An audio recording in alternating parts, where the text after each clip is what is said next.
At 18 years old, I came from a small town, 2,500 people. I went to a university that had 23,000 students, and I saw myself, Ted, as a little country bumpkin, uneducated, untrained, unskilled person that was now among 23,000 people that I believe were smarter than me. So what does an insecure person do? You see, an insecure person, I put my hat on, I put my head down, I contracted and retreated. I didn't talk to people, I didn't join fraternities, I didn't talk to girls, I didn't talk to boys, I didn't talk to anybody.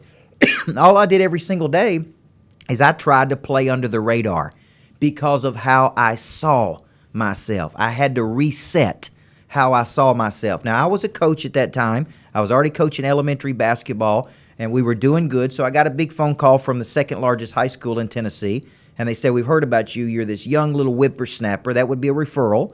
"We heard you can flat out coach your pants off. Will you come down here and be an assistant coach?" And I said yes. So at 19 years old, I started coaching at the second largest high school in Tennessee while I was going to college, and I began to reset. And I began to say, one day, I'm going to be a successful head coach. I'm going to be the most successful head coach in the state of Tennessee. Then I'm going to become one of the most successful coaches in the Southeast, maybe even one of the most successful coaches in the country. And so that thought that germinated in my head manifested itself 3 years later. I became the youngest head coach in Tennessee at the second largest high school. By 25, I had written my first book called Changing Lives Through Coaching. By 31, I had won a championship. We had the #1 team in Tennessee. And by this point, I had 3 or 4 books out in the market.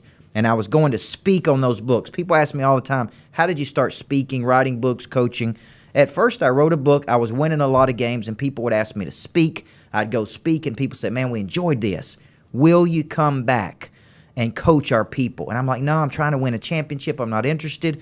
But the more those requests came in, the more fun I had coaching adults. So after I won a championship, Ted, I retired from athletic coaching at 31.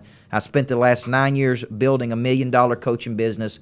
Now we speak, we coach, we train, we leave. I've got 10 books out in the market. Number 11 is coming out in March, which is really the book I should have wrote first, called Everybody Needs a Coach in Life, man. That should have been my first book. But it is number 11. I'm coming back home to my core and my base. But it wasn't always easy.